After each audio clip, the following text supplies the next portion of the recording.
Welcome back to part 2 of our continuation on connecting the melodies of Shomyo, Hitoyogiri, and Shakuhachi. Today we move on to the Hitoyogiri. I hope you enjoy. Like before, all performances are my own, and sources will be noted in the video. The Hitoyogiri Shakuhachi. This ancient Japanese musical instrument has captivated generations with its hauntingly beautiful melodies. In this portion, we will dive deep into the world of the Hitoyogiri Shakuhachi, exploring its history, construction, playing techniques, and cultural significance. So grab another cup of tea, sit back, and let's embark on this musical journey. The origins and history of the Hitoyogiri Shakuhachi. To truly appreciate the Hitoyogiri Shakuhachi, we must understand its roots. This bamboo flute has a rich history dating back to ancient Japan, where the Hitoyogiri was enjoyed by royalty, monks, samurai, and even in some cases commoners, from the late 16th to the early 17th century.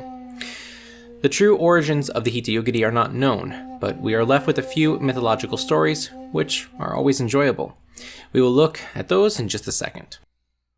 There are a few theories regarding how the Gagaku Shakuhachi, Hitoyogiri, and Shakuhachi all came into Japan.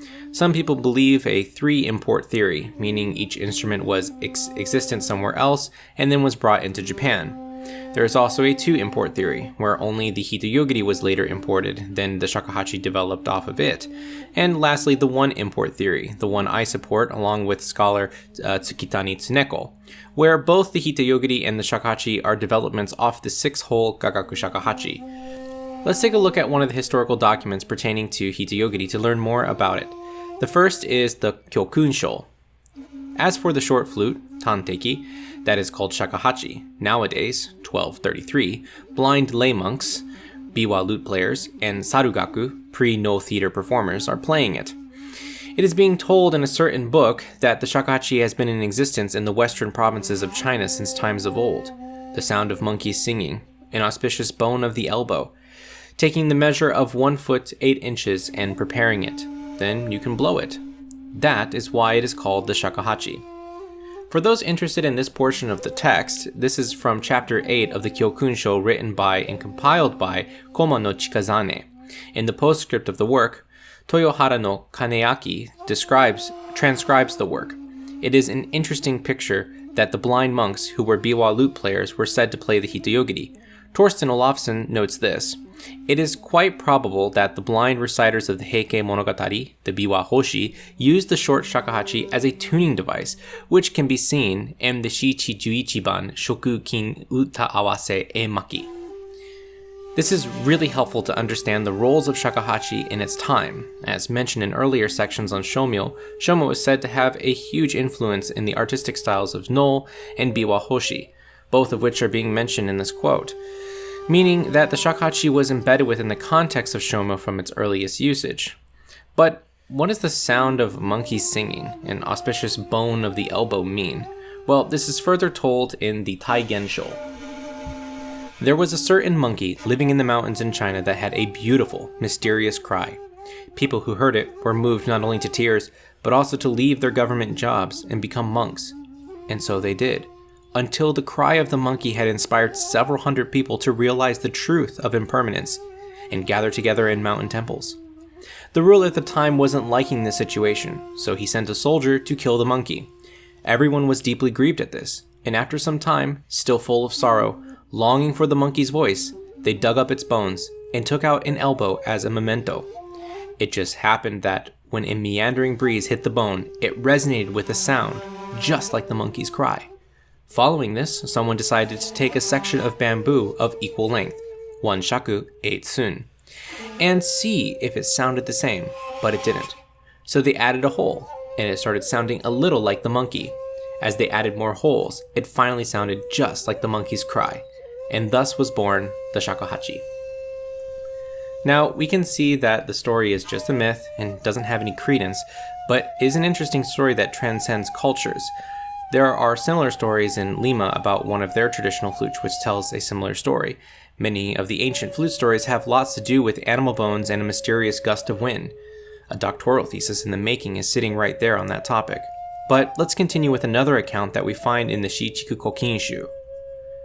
Guizhong, a minister of Han Emperor Wu Di in China, made holes in a piece of bamboo to produce a sound, giving it a voice. He called it the dosho. From of old, it started with getting bamboo from a mountain, making holes between nodes, and putting a gentle breath through it. And you get the Hitoyogiri that I'm writing about here.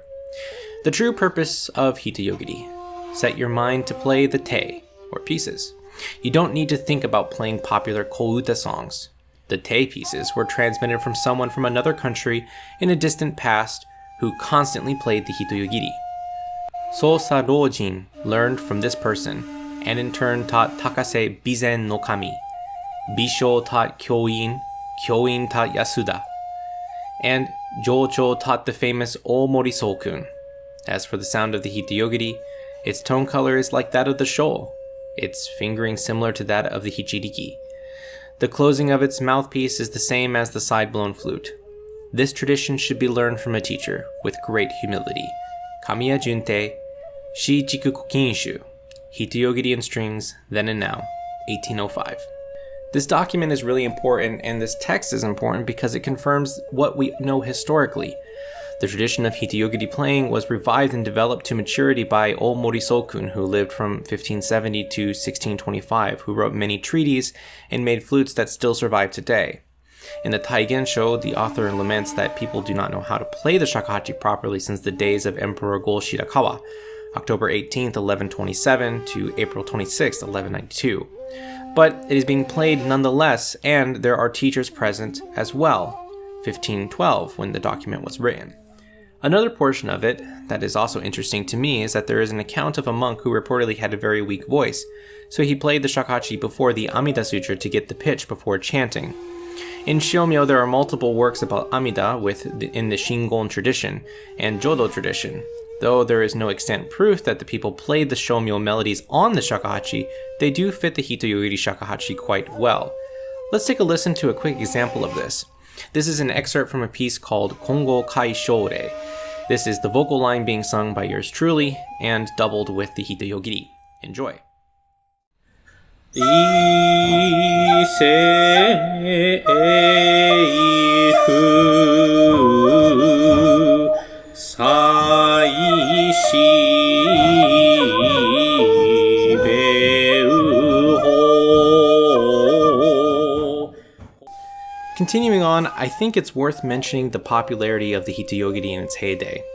Here's a short section of Itsumi Kato's article, quote, Popular Songs for Hitoyogiri Shakuhachi at the Beginning of the Edo Period. The translation of this is my own. The Hitoyogiri Shakuhachi, abbreviated as Hitoyogiri, was a bamboo flute played during the Nambokucho, Muromachi, Azuchi, Momoyama, and later Edo periods. It's got its name having only one section, or node. This instrument existed before the appearance of the Fuke Shakuhachi and was played by a wide range of people, including aristocrats, monks, samurai, merchants, as well as popular entertainers like sarugaku performers, renga poets, and itinerant biwa-playing minstrels who recounted the tales of heike. It is said that Ikkyu Zenji, 1394-1481, used a Hitoyogiri shakuhachi, which is preserved in Shuo-an Temple in Tanabe, Kyoto, and that Tokugawa Ieyasu used one during his childhood, which is said to be preserved in Hozoji Temple in Okazaki.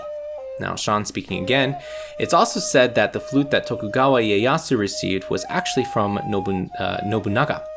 Back to the article.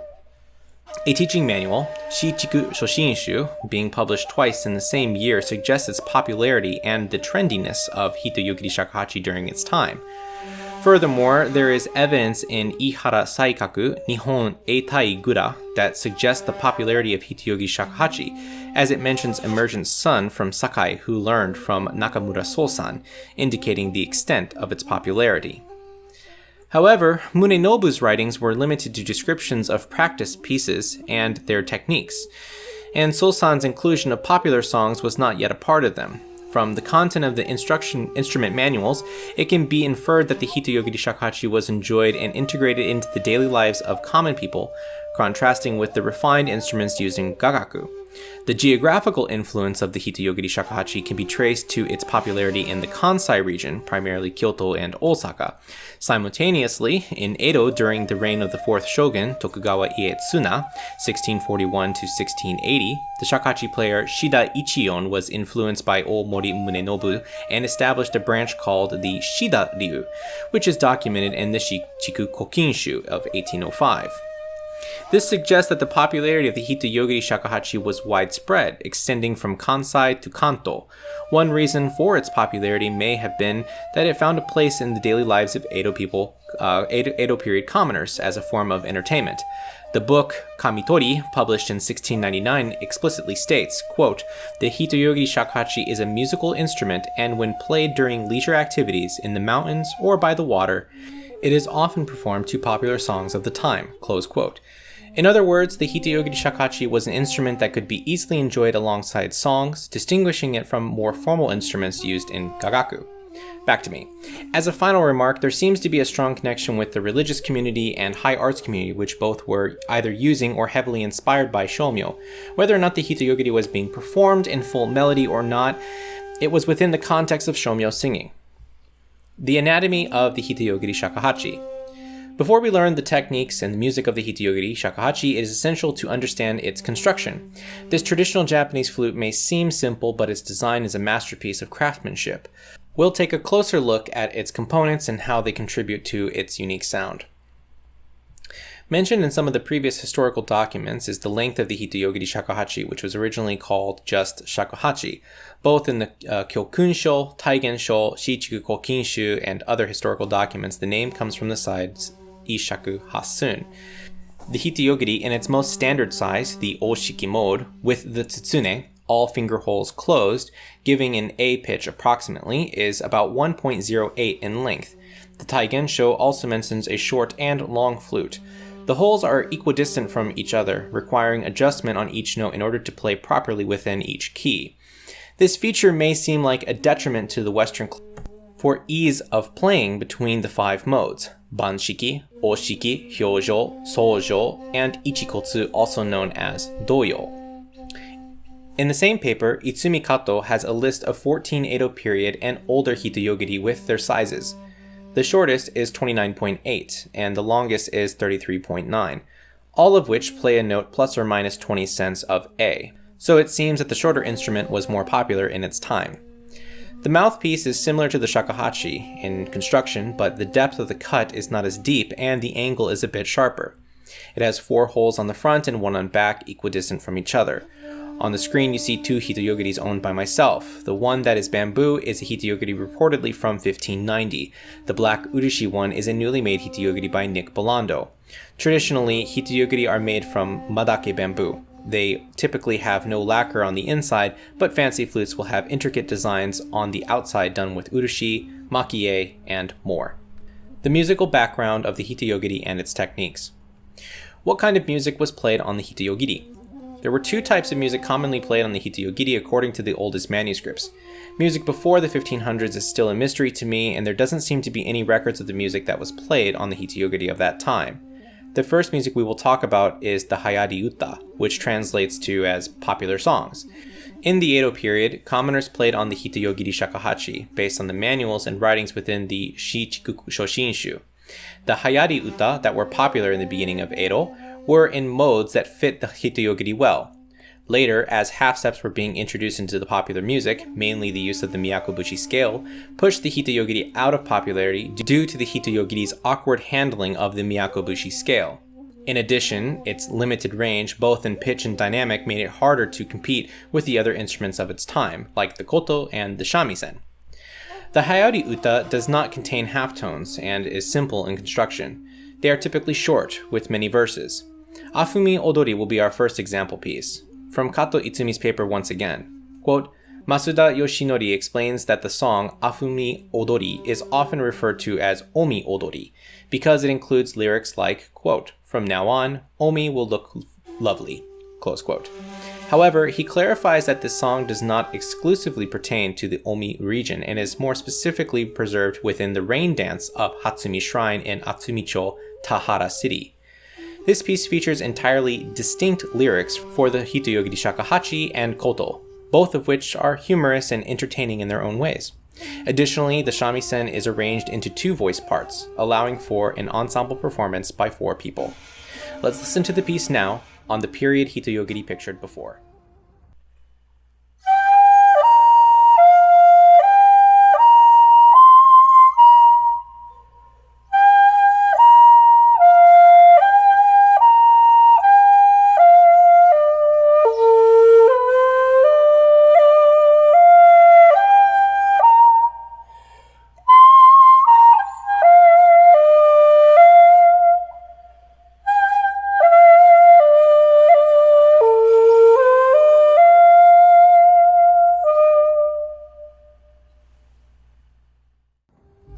What I think is most valuable to gain from this performance and piece is the overall tone color of the Hitoyogiri. The color of the instrument is distinct due to its fingering, which inadvertently pops when certain note changes take place. It is a playful sound. Though the flute is short, it is a warm sound. The piece also showcases the Hitoyogiri's practical full range. It has just a few notes above it. Let's take a listen to the full range of the Hitoyogiri.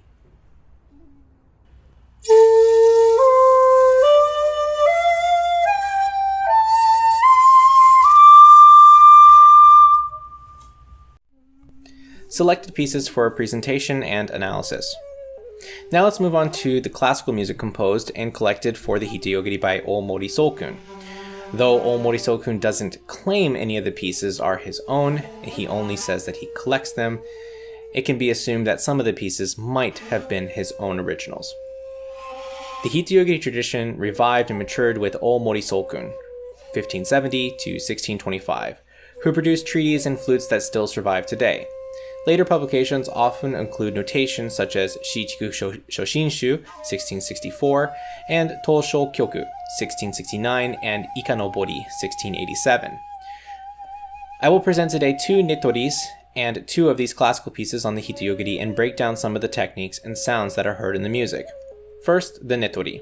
Nettori literally means taking the note. It is a short tuning piece that is played to familiarize oneself with the mode, and also to reacquaint oneself with the flute.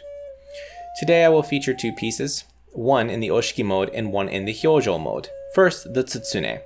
Tsutsune means the sound of the tube, which is all of the holes covered on the Hitoyogiri. This is first played to get the sound of the flute and to hear the unique tone color. Now here is the nettori for the oshiki mode.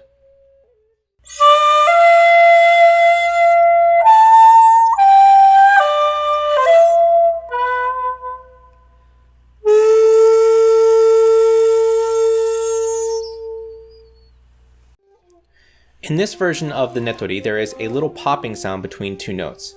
This effect is called korobi. There are many variations of korobi depending on fingerings and which mode one happens to be in. This effect is similar but more provocative than the simple fingering changes that happen in the folk song we heard earlier in this video. Next, let's hear a classical melody. The following piece is called shote, or the introduction work in oshiki mode.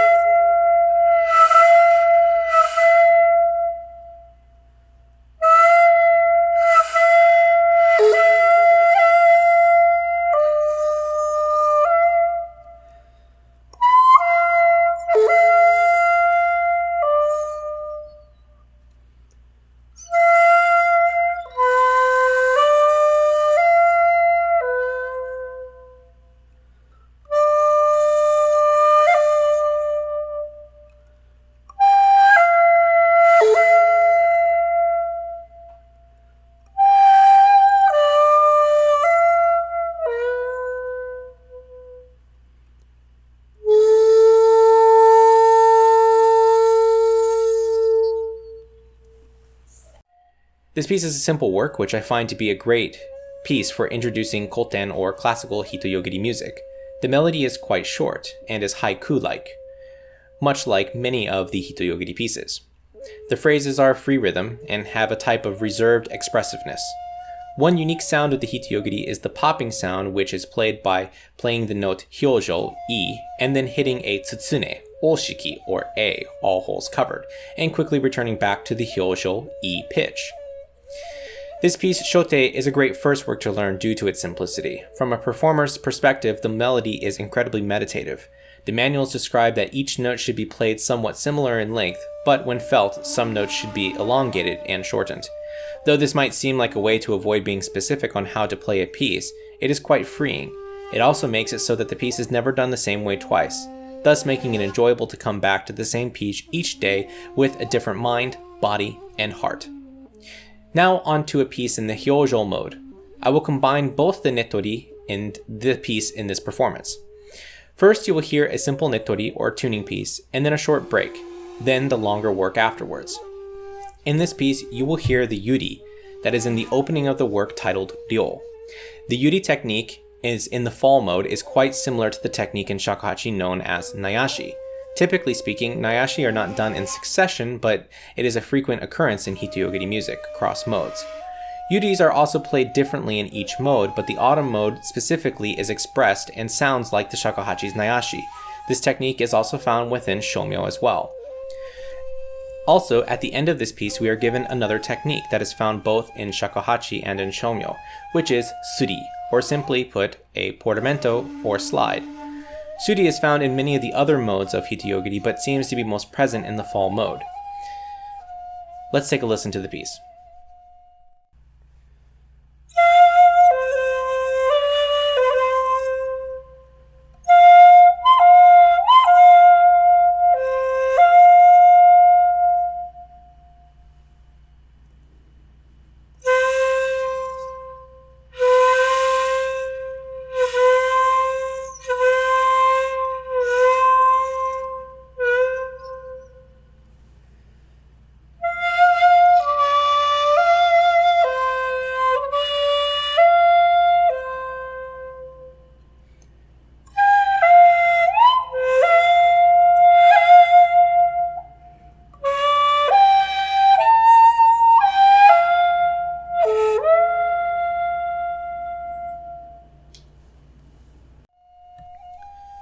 Now, there are many techniques that I haven't gotten into, and there will be more on our analysis portion where I'll be taking chunks of music from each discipline, so please stay tuned for more. Modern day Hitoyogiri and hopes for the future.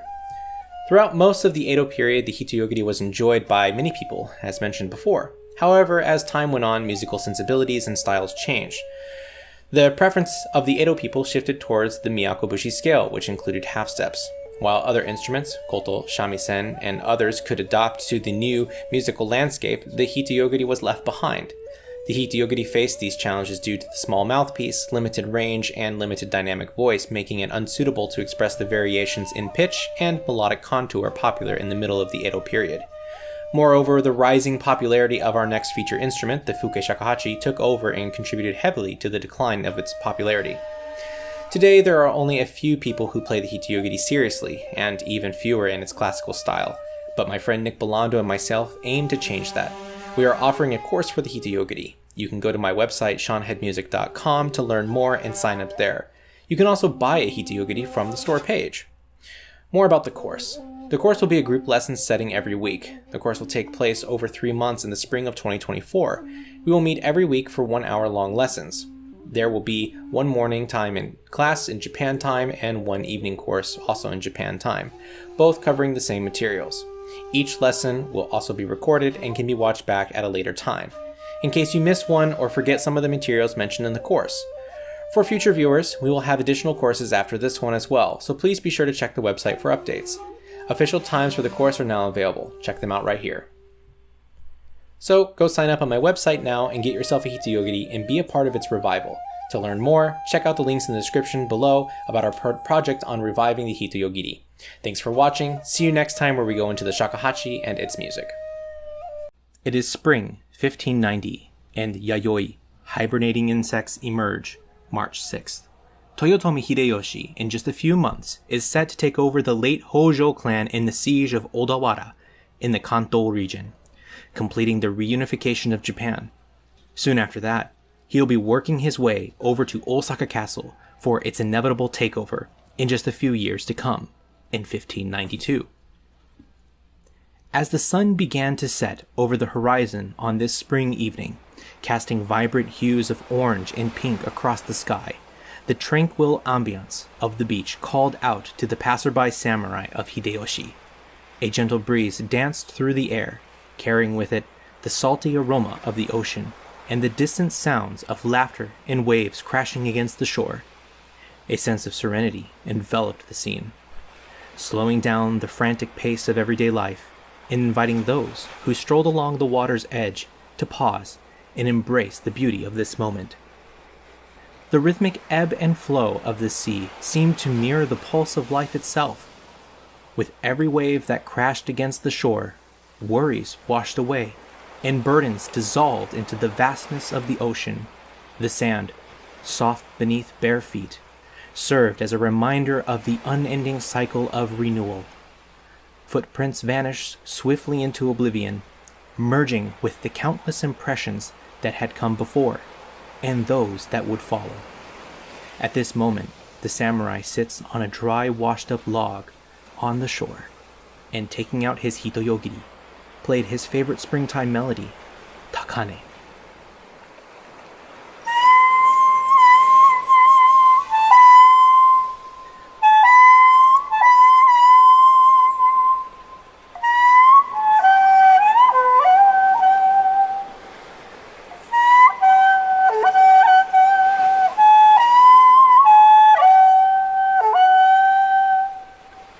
While embracing each passing note, he reflected in his kokoro, mind, heart, and soul, the impermanence of life, and basking in its wonder.